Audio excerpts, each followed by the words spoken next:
করল্লা যারা খেতে চান না তাদের জন্য নিয়ে এসেছি করল্লার একটি মজাদার ভর্তা রেসিপি। যাকে খাওয়াবেন সে কিন্তু বুঝতেই পারবে না এটা কি দিয়ে তৈরি করেছেন। করলার সঙ্গে আরও কিছু উপকরণ দিয়ে এই ভর্তাটা আমি তৈরি করেছি। আশা করি আপনারা বুঝতেই পারবেন না যে কি দিয়ে তৈরি করা এই ভর্তাটা। তার জন্য লাগছে আমার করলা। এখানে 3টা করলা আমি এভাবে কেটে নিয়েছি। বিচি শুদ্ধই কেটে নিলে কোনো সমস্যা নেই। আর নিয়েছি লাউ শাক। লাউ শাকের পাতাগুলো ছোট ছোট করে কেটে নিয়েছি। পেঁয়াজ, রসুন আর কাঁচামরিচ। আরও একটা বিশেষ উপকরণ দিলে টেস্টটা খুবই ভালো লাগে। তো যার জন্য এখন আমি প্রথমে ফ্রাই প্যানের মধ্যে তেল দিয়ে নিয়েছি। এখন করলাগুলোকে দিয়ে দিব। করলাগুলোকে লবণ দিয়ে মাখিয়ে রেখে দিয়ে সেটা ধুয়ে ফেলে নিতে হবে। তো এখন আমি করলাগুলোকে তেলের মধ্যে দিয়ে এগুলোকে সুন্দর করে রান্না করে নেব। হলুদ দিয়ে দিলাম আধা চামচ, লবণ দিয়ে দিলাম আধা চামচ। পরবর্তীতে লবণটা আবারও ব্যবহার করব। তো এখন নেড়ে চেড়ে করলাগুলোকে ভালো করে ফ্রাই করে নিতে হবে।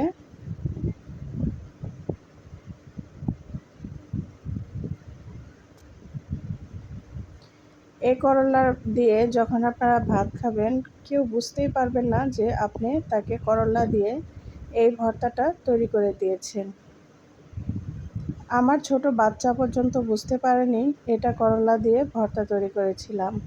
পরে যখন শুনেছে তখন তো চিৎকার শুরু করেছে যে তুমি আমাকে করলা খাইয়েছো। তো এই যে এখন করলাটাকে ঢাকনা দিয়ে ঢেকে রেখে দিয়েছিলাম কিছু সময়। ঢাকনা উঠিয়ে দেখুন নেড়ে চেড়ে নিচ্ছি।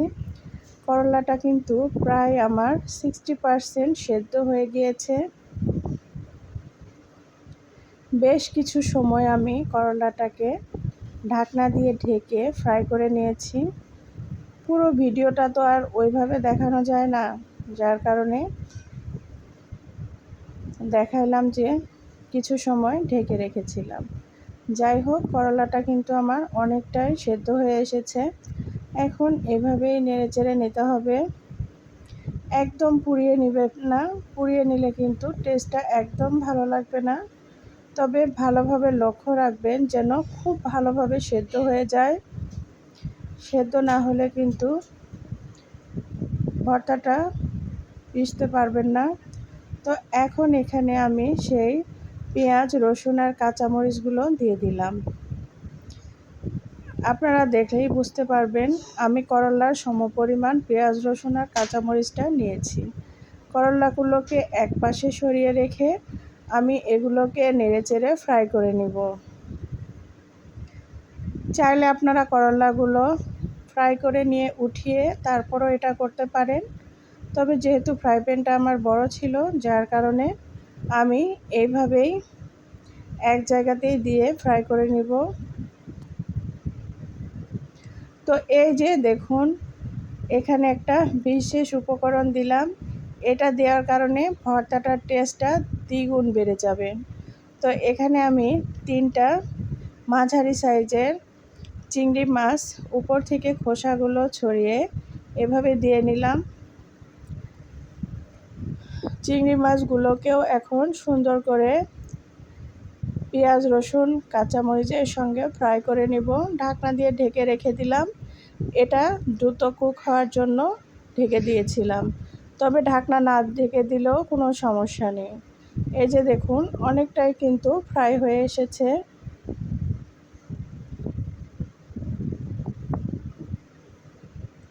সাধারণ জিনিসগুলোকে যদি একটু আলাদা করে তৈরি করা যায় তখন কিন্তু টেস্টটা অনেক বেড়ে যায়।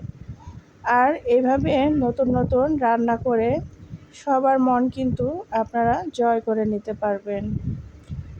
আমার চ্যানেলে অনেক ধরনের ভর্তা রেসিপি দেওয়া আছে, চাইলে যারা নতুন ঘুরে আসতে পারে।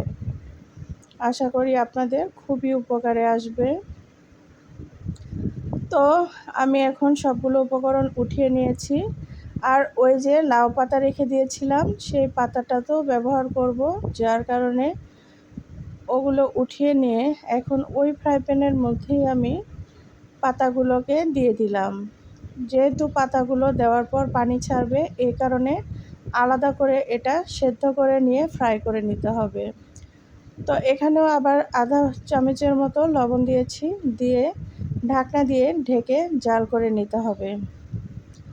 পাতাটা দেখবেন জাল করতে করতে একটু নাড়াচাড়া করবেন, দেখবেন পাতা থেকে কিন্তু অনেকটাই পানি বের হয়ে আসবে।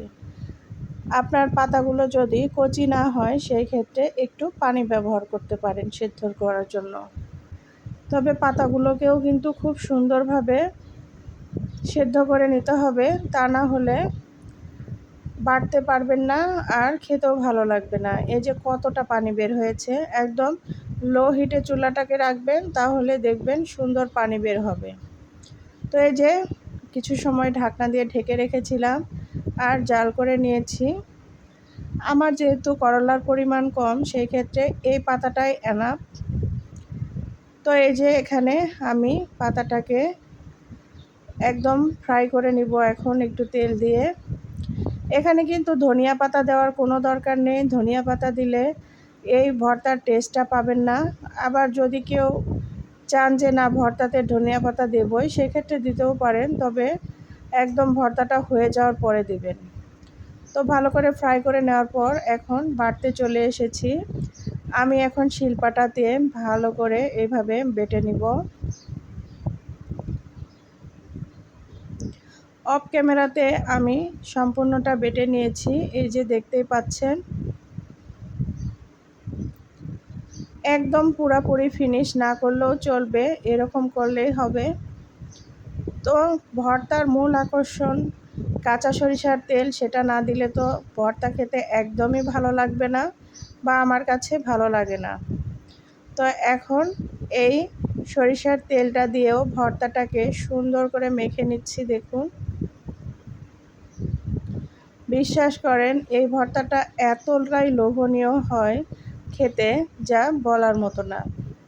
গরম গরম ভাতের সঙ্গে অসাধারণ একটি করলার ভর্তা। যারা কখনো এভাবে তৈরি করেননি, একবার হলেও এই প্রসেসে এই ভর্তাটা তৈরি করে খেয়ে দেখতে পারেন। আশা করি ভুলতে পারবেন না এর টেস্ট। তো আমার এই ভর্তার রেসিপিটি যদি আপনাদের ভালো লেগে থাকে, তবে লাইক কমেন্ট শেয়ার করে পাশে থাকবেন। আর কেমন লাগলো এই ভর্তার রেসিপিটি অবশ্যই কমেন্ট করে জানাতে ভুলবেন না।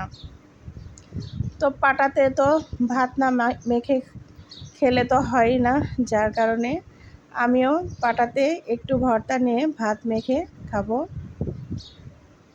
আপনারাও এভাবে শিলপাটাতে ভাত মেখে খেয়ে দেখবেন, খুবই ভালো লাগবে। আবার অনেকেই হয়তো এটা পছন্দও করে না, তবে না পছন্দ করলে কিছু করার নেই, আমার কাছে খুবই ভালো লাগে।